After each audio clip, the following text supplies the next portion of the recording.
Hello and welcome all of you on my YouTube channel Dr. MKG Transformation।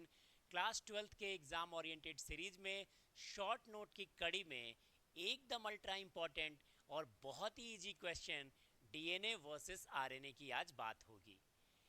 Nucleic acid, जिसे आप हिंदी में nucleic अम्ल कहते हैं, अगर सच पूछिए तो एक प्राउड फादर या मदर ये होता तो बड़ी गर्व से कहता है कि मेरे दो अनमोल रतन। और जब इन दो अनमोल रत्नों की बात होती है तो ये डीएनए और आरएनए हैं। अगर इनके हम बेसिक डिफरेंसेस की बात करें डीएनए और आरएनए की, तो हम पाएंगे कि जहां डीएनए एक द्विलड़ीय डबल स्ट्रैंडेड स्ट्रक्चर है, वहीं पे आरएनए एक सिंगल यानी एक लड़ीय संरचना है।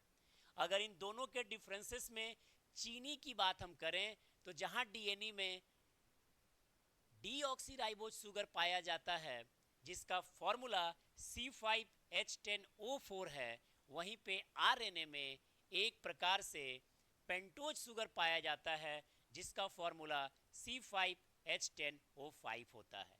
अगर कुछ और डिफरेंसेस की बात करें डीएनए आरएनए की, तो हम पाएंगे कि नाइट्रोजन के क्षार के रूप में जहां डीएनए में एडेनिन, ग्वानिन, साइटोसिन और थाइमिन यानी शॉर्ट में हम कहते हैं ए, जी, सी और टी पाए जाते हैं, वहीं आरएनए में थाइमिन की जगह पे यूरैसिल पाया जाता है यानी ए, जी, सी और यू पाए जाते हैं।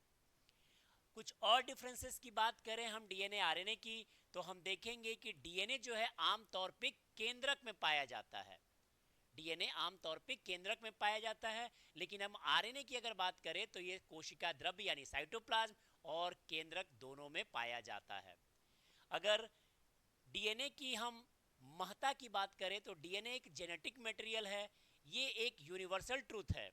लेकिन वैसे जगह जहां डीएनए नहीं है, विशेषकर कुछ वायरसेस में, विषाणु में, रेट्रोवायरस में, एचआईवी जैसे विषाणु में आरएनए अनुवांशिक पदार्थ के रूप में काम करता है। अगर कुछ और डिफरेंसेस की बात करें तो डीएनए की संरचना ज़्यादा स्टेबल है, ज़्यादा स्थिर है, जबकि आरएनए की संरचना उसके तुलना में कम स्थिर है, लेस स्टेबल है। Thank you for watching and have a nice day.